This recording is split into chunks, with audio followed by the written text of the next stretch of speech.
Hello, today is Monday, June 1st. Welcome to episode 602 of Fault Lines, the National Security Institute's podcast that gets you quickly up to speed 3 times a week on the national security and foreign policy debates shaking up America. I'm NSI Senior Fellow John Lipsey. I'm joined today by Senior Fellows Andy Kaiser, Algene Sadri, and Amy Mitchell. The Fault Lines podcast parents are on vacation. The children are in charge. Today, we are going to talk about Pete Hegseth's speech at the Shangri-La Dialogue, a security conference held in Asia each year. It was held over the weekend. Secretary of War gave a lengthy speech, which Bridge Colby described as a seminal articulation of America's strategy in the Pacific. So there was a lot in here. It got a lot of attention, a lot of debate over what was said and what wasn't said. I thought I would start us off by walking us through a bit of what was said to orient anyone who missed it, and then we will kick off some discussion. So I thought there were a few themes that came through in his speech, a few messages delivered. The first was this conversation over interest over values in our alliances. And the Secretary said that when our interests align, we act together with focused resolve. When our interests diverge, we adjust pragmatically without drama or the moralizing. Colby described this as a new model of alliance partnership based on interests, not values. So what is the shared interest in this case that the Secretary spoke to? It appears to be that the U.S., this articulation of the U.S. seeking a stable equilibrium with a favorable balance of power in Asia. On China, the Secretary did have a few things to say. He said that while a decent peace is our goal, make no mistake, America is a Pacific nation. We insist that China respect our longstanding position in the region and not just insist, but maintain the manifest military strength to underwrite it. But here he did, there was a notable departure from last year's remarks, which were quite strident. Here he said that our allies across Asia do not seek constant escalation, rhetorical theatrics, and a region defined by public confrontation. What they want and what the U.S. delivers is strength that is disciplined, resolve that is steady, and leadership that is confident enough to walk softly while carrying a big stick. Okay, enough on what the Secretary had to say. Some things that he didn't mention was Taiwan. The word Taiwan did not come out of his mouth, whereas last year he was quite aggressive in his defense of Taiwan. And then I think what was also just very notable was, whereas last year he was quite aggressive again in his rhetoric about China, this year we seem to be embarking on a speak softly approach with China. And I think that harkens to the summit that President Trump just had with Xi, where the outcome, of course, was this agreement to have a constructive relationship of strategic stability. So I think what we heard from Hegseth was consistent with that, a very different set of remarks than last year, of course, after a year of confrontation over trade and a seeming detente and still President Trump's visit to Beijing and still waiting on President Xi's visit to the United States in a couple months. So with all of that said, Amy, what did you take away from all this? Good morning, everyone. Well, a couple things, and John, you and I discussed this right after the Trump-Xi summit on fault lines. This marks a dramatic shift, in my opinion, of U.S.-China relations and makes me even more curious as to what actually happened behind closed doors and what this administration agreed to. We are seeing a walking back of the first administration's very tough stance on China.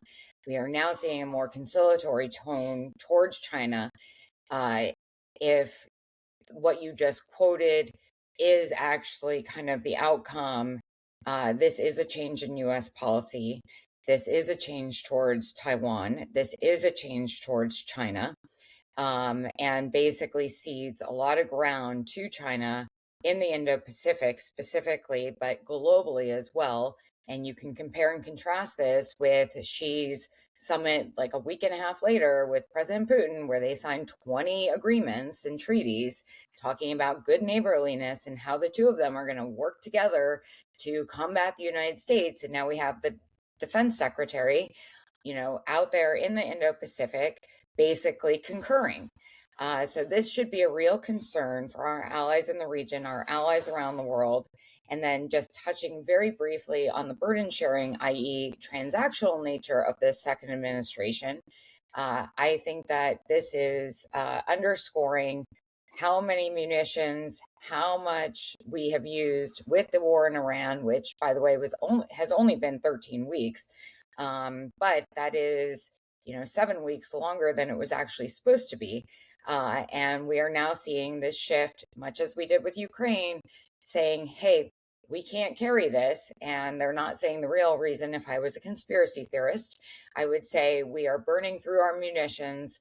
We don't have the ability to support what we need to in the Indo Pacific. It will take us another 3 years to ramp that back up. And that puts us again in a very vulnerable position. I think we're all conspiracy theorists these days, Amy. Um, uh, Andy, what say you? Is this a dramatic shift? Is this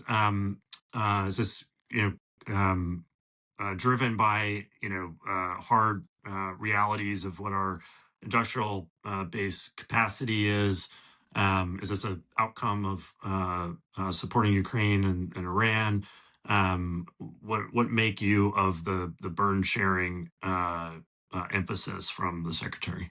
Yeah, I think all of those are factors, John. I think um, the good news here on China, for those of us who are China hawks and worry about the comments on Taiwan, the softening position, the fact that the China relationship has been handed to the Treasury Secretary, which, as we've seen in administrations past, whenever that happens, it turns into more of a transactional, let's keep the markets happy, let's not disrupt things, coupled with the fact that we're 5 months from a midterm election.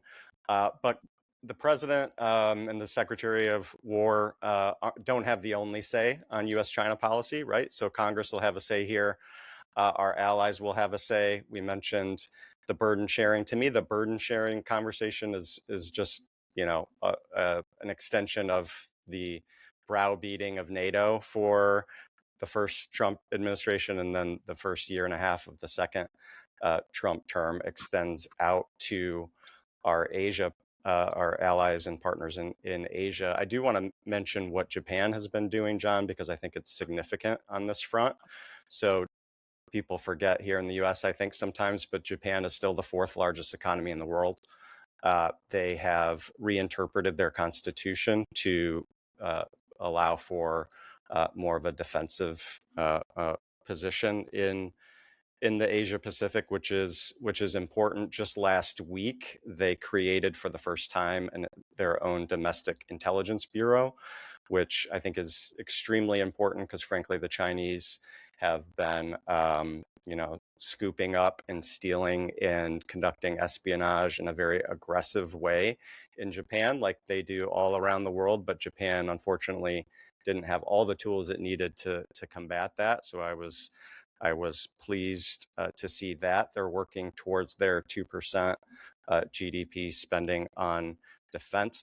If for those of us who have been to Tokyo, they're just a wonderful U.S. ally.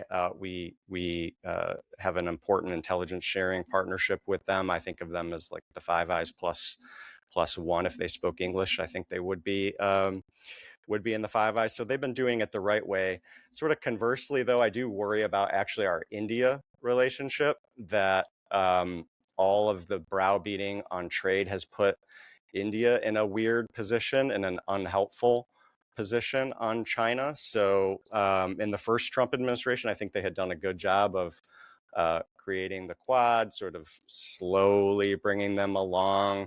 You saw India, ban Huawei, ban TikTok, had taken some steps to combat China, and as such a massive population and a huge economy, I like that trajectory. I worry about the one we're on now with India. So I highly recommend anyone listen or read the Japanese defense minister's remarks at the dialogue as well. They were exceptional, particularly in the face of the aggressive kind of onslaught, retaliatory steps that China has been taking against Japan over the last several months in light of the Taiwan issue and Japan's sort of willingness to speak plainly about their security interests there. Algene, Taiwan was sort of the elephant in the room, the unspoken elephant in the room. The secretary did speak to the first island chain, and that, as our strategic objective there, defending that and defending the status quo. So that sounds good, but some opening for debate and question if you contrast his remarks this year to last, and given all of China's activities and the president's remarks to Brett Baer coming out of the summit a week or two ago. What do you see going on there around Taiwan? Sure. Well, first I want to say that burden sharing, I think a lot of people who are listening will say, burden sharing, it sounds like a legitimate goal, right? But deterrence fails when allies hear unrealistic demands and uncertainty. So Hegseth's approach sort of breaks decades of precedent, as Amy pointed out. Reagan's 6 assurances, which were reaffirmed by every administration since, explicitly held that the U.S. would not consult Beijing on arms sales to Taiwan. So the longstanding U.S. posture has been to avoid giving Beijing veto power over those sales. But Trump has clearly consulted Xi. And now, unfortunately, Hegseth's messaging on this issue risks turning laudable strategy, what could be seen as a laudable strategy, into sort of a public shaming campaign with model allies rewarded and others warned of a clear shift in U.S. treatment. So Hegseth publicly tied security cooperation to arms sales, to burden sharing, and arms sales to burden sharing, but then sidestepped, as you pointed out, a direct question about Taiwan arms sales, even though Taiwan is the region's most sensitive deterrence issue. And what's interesting to point out is that Hegseth's entire framework rewards allies who spend more on defense. And it's important to note here that Taiwan is doing exactly that. They passed a $25 billion special defense budget, the largest in its history, just 3 weeks ago.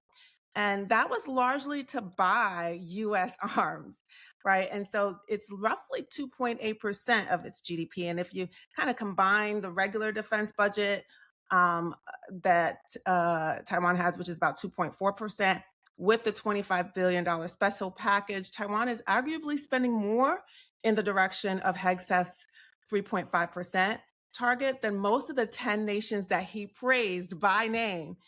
But Taiwan still didn't get a mention, right? So Hegseth couldn't even sort of acknowledge any of this with a single word. And I find that really, as Amy said, a huge shift in policy, kind of contradicts every principle that he laid out in the speech.